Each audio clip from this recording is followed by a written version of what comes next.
Nicolas, je suis coach, thérapeute et entrepreneur.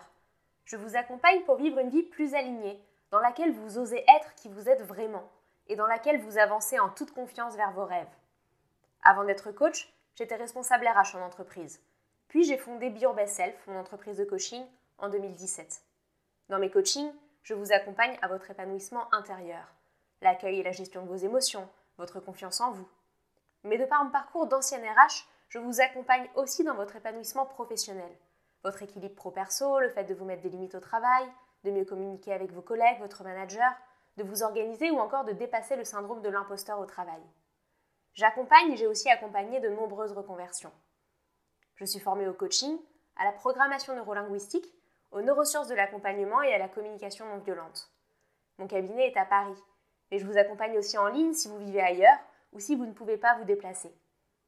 Dans ce podcast et aussi dans les articles de mon site, je vous partage mes outils, mes clés et mon expérience d'accompagnante pour vous aider à mieux vous connaître, à vous faire confiance et à vous aimer. Et surtout, à vous mettre en mouvement dans vos projets pour créer et vivre la vie dont vous rêvez. Très bonne écoute. Bonjour, j'espère que vous allez bien.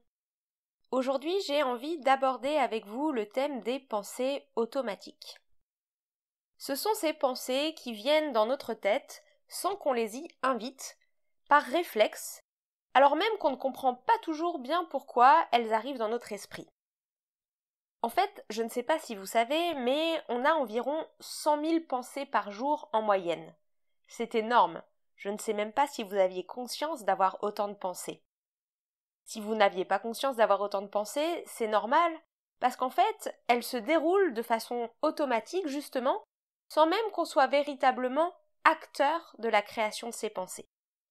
En fait, quand on regarde les chiffres, ce que nous disent les neuroscientifiques, c'est que parmi ces 100 000 pensées par jour, environ 95% sont automatiques, ce qui voudrait dire que seulement 5% de nos pensées sont des pensées véritablement conscientes, contrôlées et maîtrisées.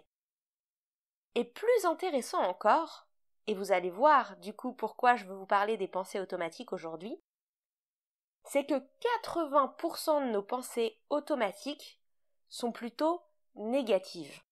Donc quand on apprend ça, qu'est-ce que ça veut dire ? Ça veut dire que près de 95 000 pensées par jour dans notre tête sont automatiques et que parmi ces pensées, en fait à peu près 80 000 sont des pensées qu'on ne contrôle pas et qui nous envoient des messages négatifs.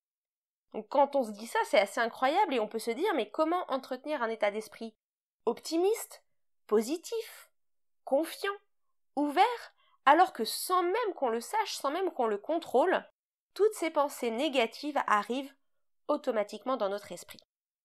Eh bien, aujourd'hui, j'ai envie de vous expliquer un petit peu comment fonctionnent ces pensées automatiques et surtout, comment faire en sorte de générer davantage de pensées positives et de limiter ces pensées automatiques négatives. Alors déjà, pour commencer, les pensées automatiques, qu'est-ce que c'est ? Il faut savoir que les neurosciences nous ont très bien expliqué aujourd'hui que nos pensées fonctionnent pour beaucoup par phénomène d'association. On va associer une situation de la vie de tous les jours avec une pensée, avec un ressenti émotionnel ou avec un souvenir. Je vous donne un exemple. Le matin, vous arrivez dans votre salle de bain et puis vous voyez la brosse à dents. Automatiquement, vous allez vous dire « Tiens, je vais me brosser les dents ». Et vous réalisez même pas que vous vous le dites en fait, parce que c'est devenu automatique. De la même façon, vous vous baladez dans la rue, vous voyez un papier qui traîne par terre. Selon votre expérience de vie, selon votre passé, selon qui vous êtes, selon votre personnalité, selon vos croyances, vous allez avoir un même type de pensée automatique qui va revenir. Par exemple, qui est la personne sans manière qui a laissé ce papier par terre. Ou alors, tiens, je vais le ramasser, ça va aider la planète. Et donc, selon les types de personnes, selon votre histoire, vous avez fait des associations entre des situations et des pensées ou des émotions. C'est super précieux, ça fait gagner énormément de temps à votre cerveau. Imaginez-vous bien que si à chaque fois que vous rencontriez une situation, typiquement le papier par terre, vous deviez vous arrêter et vous dire « qu'est-ce que j'en pense ? Qu'est-ce que je vais ressentir par rapport à ça ?»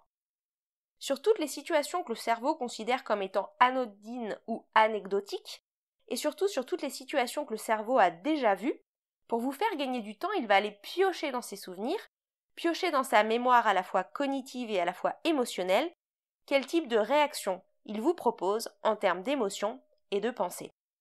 Et c'est à ce moment-là que selon votre passé, vous allez plutôt avoir de la colère contre cette personne qui a peut-être laissé ce papier traîner et des pensées d'agacement, ou alors une émotion de générosité, d'envie d'aider, avec une pensée qui va vous inviter à ramasser ce papier par terre. Donc voilà comment fonctionnent nos pensées automatiques. Pour résumer, c'est une façon pour notre cerveau de nous faire gagner un temps précieux dans nos journées sur des situations déjà vues, déjà connues, ou similaires à des situations déjà vues ou déjà connues. D'un point de vue un peu plus technique, un peu plus neuroscientifique, comment ça fonctionne physiologiquement dans notre cerveau?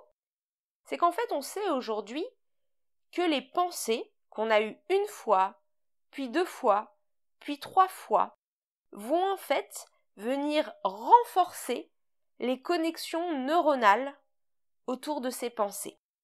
Un petit peu comme un muscle, bien que le cerveau ne soit pas un muscle, plus vous allez répéter un type d'automatisme, plus vous allez répéter un type de pensée, plus la connexion va être solide entre la situation et votre réaction émotionnelle ou votre réaction de pensée. Donc plus vous vivez une situation avec la même réponse, plus vous allez muscler votre esprit à vous donner cette même réponse face à la situation. C'est très chouette quand ce sont des pensées automatiques qui nous sont utiles du type « je vois ma brosse à dents, je me brosse les dents ». C'est très chouette également quand ce sont des pensées positives du type « chaque fois que je vois le soleil et un grand ciel bleu, je pense « oh là là, quelle chance j'ai d'être en vie ». Ou alors, chaque fois que vous passez près d'un terrain de tennis, vous repensez à cette victoire que vous aviez eue à 17 ans lors d'un tournoi de tennis et vous pensez « ah, j'étais bon quand même » et ça vous génère une émotion de fierté. Ou alors, chaque fois que vous croisez votre conjoint, votre conjointe ou votre meilleur ami, vous vous dites « oh, qu'est-ce que je suis bien entourée ». Évidemment, dans ces cas-là, c'est superbe d'avoir ces pensées automatiques, positives, qui vous génèrent des émotions automatiques positives. Mais comme je le disais, 80% en fait sont plutôt négatives. Donc ça veut dire qu'à votre dépens, plutôt que « oh, qu'est-ce que j'ai de la chance » ou « oh, qu'est-ce que je suis fière » ou « oh, qu'est-ce que je suis bien entourée » ou « je suis douée dans ce que je fais », vous allez plutôt avoir des pensées négatives. Comment ça se fait? Ça se fait que d'un point de vue de l'évolution, l'être humain était mieux protégé en ayant des pensées négatives. En effet, à l'époque, quand on vivait dans des clans, qu'il y avait de nombreuses guerres, qu'il y avait des animaux sauvages qui pouvaient attaquer les campements, il valait mieux être sur le qui-vive, et donc plutôt avoir des pensées du type « je dois me méfier de lui, je dois faire attention à cette baie qui est peut-être empoisonnée, je sens une odeur étrange, est-ce qu'il n'y a pas un incendie qui se déclare ?» Il fallait mieux qu'il y ait des associations qui vous mettent dans un état de veille, dans un état de protection, plutôt que des pensées de gratitude et de positivité. Mais dans notre société aujourd'hui, évidemment que ce sont plutôt les pensées positives, celles qui vous génèrent un climat émotionnel d'enthousiasme, de joie, d'ouverture, d'envie d'aller de l'avant. Évidemment que ce sont ces pensées-là qui vont vous permettre de prendre soin de vos proches, de vous mettre en avant avec énergie dans vos projets, d'être plus créatif et plus ouvert. Donc c'est vers celle-là qu'on veut aller. Si chaque fois que vous devez prendre la parole en public et que vous devez parler devant une assemblée de gens au travail, vous pensez « je suis nul » ou vous repensez à la fois où vous avez bafouillé lors d'un discours d'anniversaire quand vous aviez 12 ans et vous ressentez alors de la honte, du stress, de la peur, alors vous renforcez le lien entre la prise de parole et les émotions négatives. Vous renforcez le lien entre la prise de parole et les souvenirs d'échec de prise de parole. Vous renforcez le lien entre la prise de parole et les pensées qui vous dénigrent. Et plus vous le faites, plus chaque fois que vous allez devoir prendre la parole, ce lien va être fort, puisque rappelez-vous, les neurosciences nous expliquent qu'à force de répéter un lien de pensée en association avec une situation, vous renforcez les connexions neuronales entre cette situation et les pensées associées. Et nous, c'est exactement le contraire qu'on veut.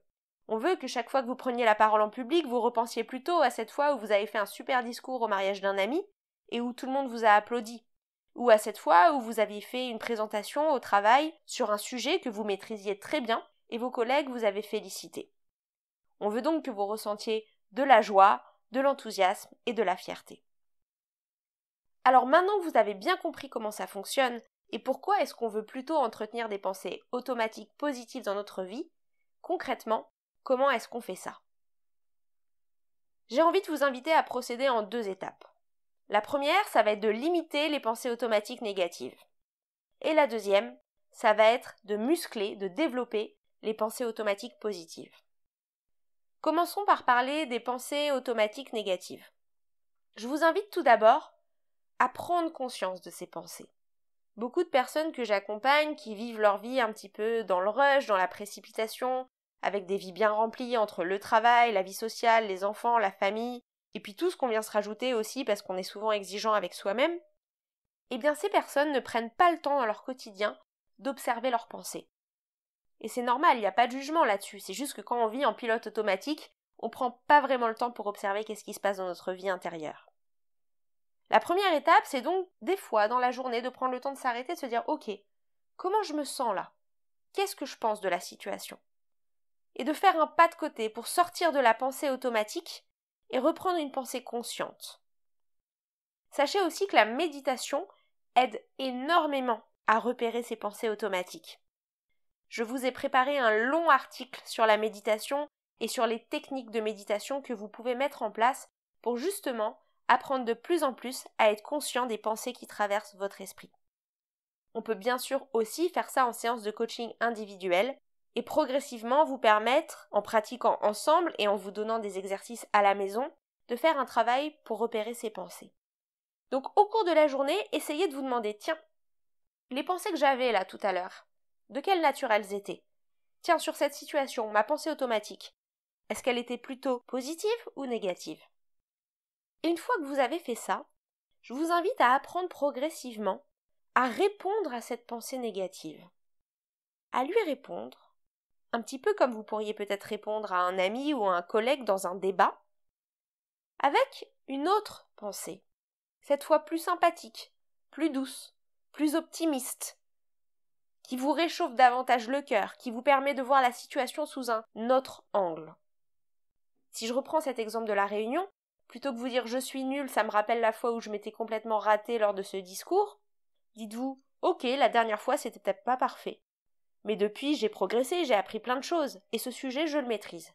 Allez, il n'y a pas de raison que j'y arrive pas. » Ou encore « oui, je suis peut-être pas un pro de la prise de parole en public, mais mes collègues sont bienveillants, ils vont m'encourager. Et j'ai préparé cette présentation. Il n'y a pas de raison que j'y arrive pas. » On n'est pas ici dans le monde des bisounours. L'idée, c'est pas d'avoir une pensée alternative optimiste qui vous dise « t'es le meilleur, tu réussis toutes tes présentations, impossible de rater ». Parce que si vous vous dites ça, vous n'allez pas y croire. Mais de la même façon que dans un débat, vous avez envie d'amener un argument constructif, pertinent, mais juste un peu plus nuancé, je vous propose donc de répondre à votre pensée négative par une pensée qui met les choses en perspective et qui soit plus sympathique, plus douce, plus optimiste vis-à-vis de vous-même. Je sais, c'est pas évident au début. Mais de la même façon que je vous ai dit que le cerveau pouvait se muscler à avoir des pensées négatives, vous pouvez tout à fait cesser d'entraîner votre cerveau pour que ses connexions neuronales s'amenuisent et diminuent. En effet, la plasticité cérébrale est dans les deux sens. Vous pouvez renforcer des connexions neuronales ou vous pouvez faire en sorte qu'elles s'éteignent, qu'elles disparaissent. Et donc en contrant ces pensées négatives, progressivement, vous allez leur donner moins de force, moins d'espace, moins de place dans votre esprit. De la même façon que si vous avez des super biscottos, mais que vous cessez d'aller à la salle de sport pendant des mois pour les entraîner, au bout d'un moment, vous allez perdre votre muscle des bras. C'est un peu pareil dans votre cerveau, qui encore une fois n'est pas un muscle, mais dont les connexions neuronales fonctionnent un peu de la même façon. Donc premier point, pour limiter ces pensées automatiques négatives, d'abord les repérer, puis leur répondre, avec une pensée alternative, plus optimiste, un peu comme dans un débat. Deuxième étape maintenant, je vous invite à aller renforcer les pensées positives automatiques. Vous pouvez les repérer. Tiens, qu'est-ce que j'ai pensé de cette situation? Ah oui, c'était une pensée qui était plutôt positive. Eh bien, une fois que vous l'avez repérée, je vous invite à surenchérir sur cette pensée positive. c'est vrai quand même. Quelle chance d'avoir ce beau soleil aujourd'hui. Ça fait du bien à ma peau. Oh là là, ça me met de bonne humeur. Et puis ça crée de la vitamine D.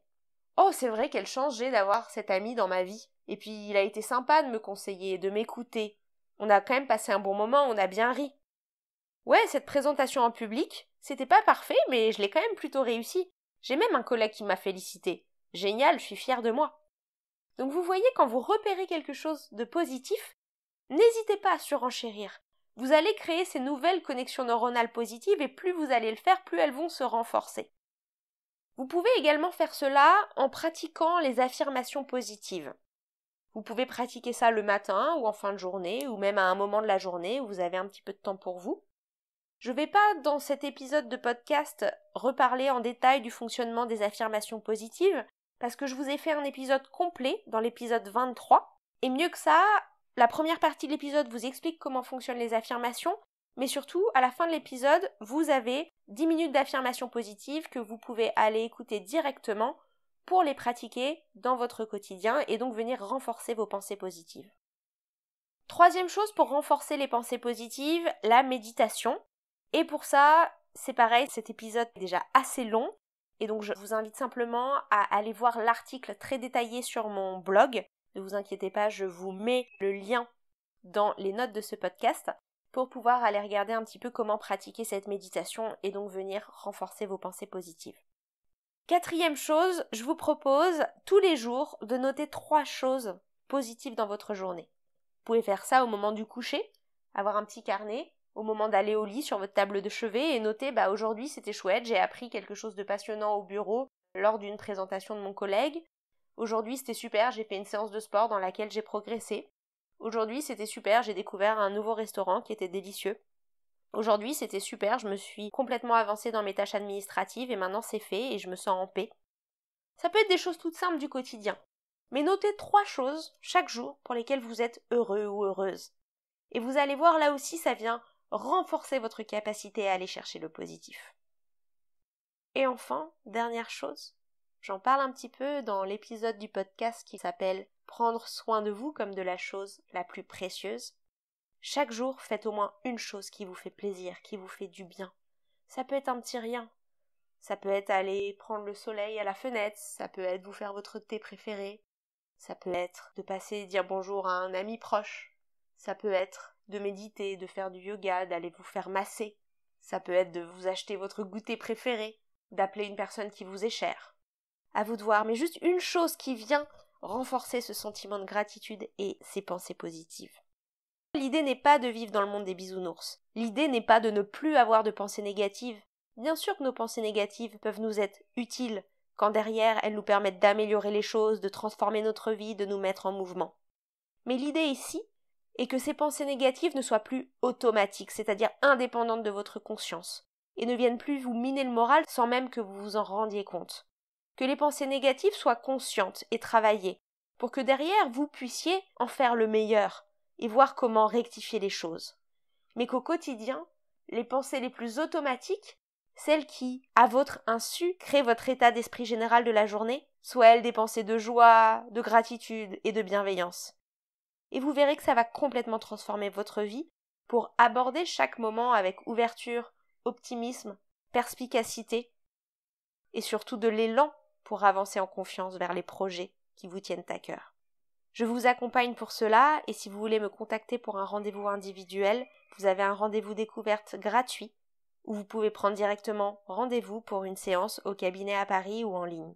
Pour ceux qui veulent avancer de façon plus autonome, sachez que je propose un programme en 7 modules sur la confiance en soi, dans lequel on parle à la fois d'estime de soi, de ses valeurs, de ses pensées, du fait de dire non, de s'affirmer et d'oser avancer vers ses projets, que vous pouvez suivre en toute autonomie, par vidéo, et ce, sur une durée illimitée dans le temps. Je vous mets aussi le lien dans la biographie de ce podcast. Si cet épisode vous a plu, n'hésitez pas à lui donner 5 étoiles pour développer sa visibilité ou à le partager à un ami ou à un proche qui pourrait en avoir besoin. Et vous pouvez aussi me suivre sur ma page Instagram sur laquelle je poste chaque semaine des conseils coaching pour transformer votre vie. Je vous remercie de votre écoute et je vous dis à très bientôt.